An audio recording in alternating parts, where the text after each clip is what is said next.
Hi there, sports retailers. I'm Jules, the marketing manager at Xboss, and this is Mark Hopkins, retail great and industry guru. Is that a good introduction? It's a little bit over the top, but we'll take it. Happy with that? He's also my boss. Mark, we've been rubbish at these sofa chats. We've not been here for a while.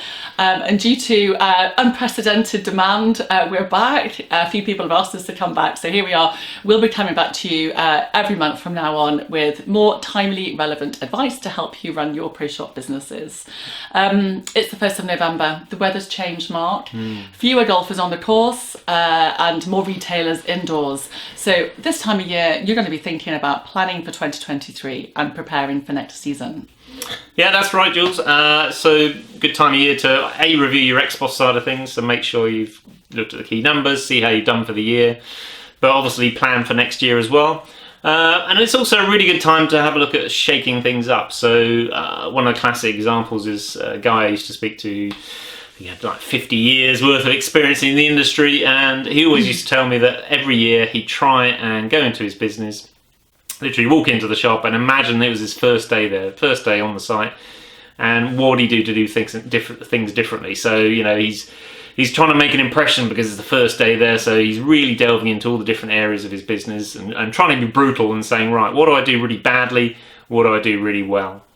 Yeah, well, change is good though, isn't it? So it encourages innovation, it pushes you to learn new skills, and you know, with all of that, you hope that that's going to help you find new business opportunities and stuff. So it's all good, isn't it? Yeah, exactly. It's a really good time to start again and have a fresh look at your business. Yeah, that's a great idea, Mark. And so today we have 3 new ways for you to make a difference to your business next year.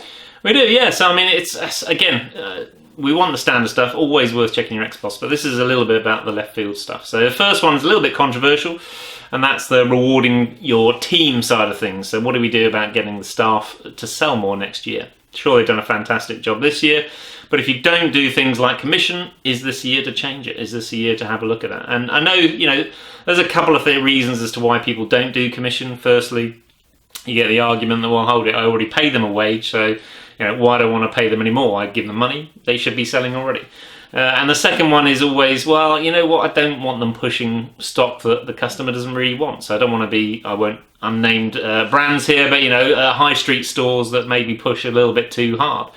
And of course we don't want that, but there's always a middle line with all these things. And ultimately, you know, if you can reward your staff for going above and beyond the duty, then that's always a key thing in any business. And it's really important. And as I said, most high street stores do it. Some are better than others at it, and it's trying to find that right balance, and also find what's right for your staff member, because everyone's different. So, you know, there's a number of different ways that you can do it. You can reward on beating your turnover for last year, so that you're comfortable. Hey, I'm always trying to improve on the previous year. So it could be turnover-based, profit-based, monthly, yearly, lots of different examples. Have a word with, you know, fellow pros. Have a word with us, you know, and we'll give you some examples of the things that we've used before. So some people, I know, some pros incentivise staff with free chocolate and free drinks, don't they? Is that enough? Yeah, and that's, you know, that might work for some people. That might be enough. But the key thing is, you need to make sure the staff are aware of that. So make sure they are aware that they are given this free stuff. That it's not just taken for granted. And that's the same for all your commission. Anything like that, you've got to set clear goals for all the guys so that they know exactly what their targets are, and review it, you know, every month, every quarter. You should be reviewing their progress so that they can see whether they're doing a good or average job. So as I said, plenty of examples out there, but yeah, give us a shout and we'll give you some more details if you want. Awesome. So Jules, what is the second thing? Okay, so, well, if I said marketing and promotion, it might not seem like a really big new idea, but, you know, you'd be surprised at how many retailers in reality market their business on a really ad hoc basis. So at the end of the day, you should be enticing more members into your shop and encouraging them to keep coming back on a repeat basis. So making a marketing plan might sound really onerous and perhaps even difficult if you've not done it before, but it really isn't. And actually, if you've got something written down, you've got a lot more chance of making a success of it. Okay, so what would the top tips be, to bear in mind? Well, first of all, keep your marketing plan really simple. Think of what you can do to address gaps in your communication. Think about what you've got coming up for the year and the possibly like the marketing things that you can do to promote those things. So it could be an event. So if you've got access to email communication, the club newsletter, social media, try and utilize all of those things. Print, leaflets in the shop, the A board outside the shop. The more you do to promote something, the more people will see it and the more chance you've got of success. Like the Xbox caveat, obviously. Oh, like the Xbox caveat, I forgot.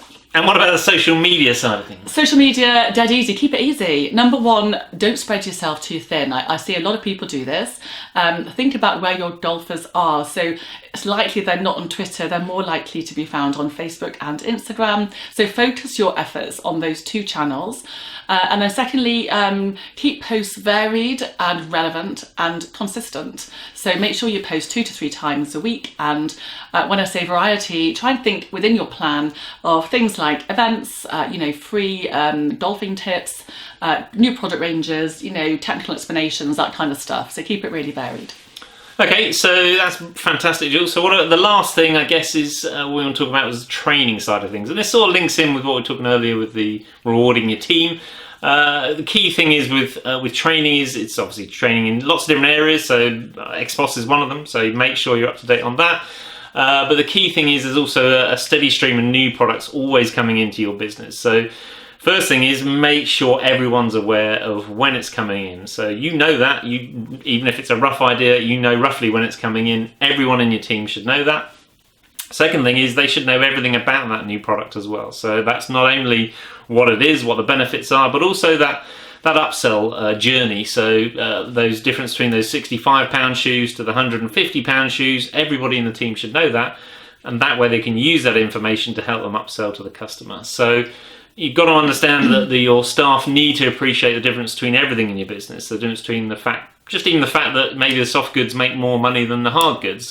So do they know about the upselling at the point of sale, etc. So a good, knowledgeable staff member is invaluable to your business. You've got to keep reminding yourself that. So the more effort you put into helping them, hopefully the more reward you'll get. And that's where reviewing that on a constant basis is going to help you as well in the long run. Yeah, thank you. There's some really good points there. And also pro shops can talk to their brands as well, can't they? About the training. brands are going to really help, so make sure you get as much out of that. And also the buying groups as well. They all know about the products, so use them as much as you can.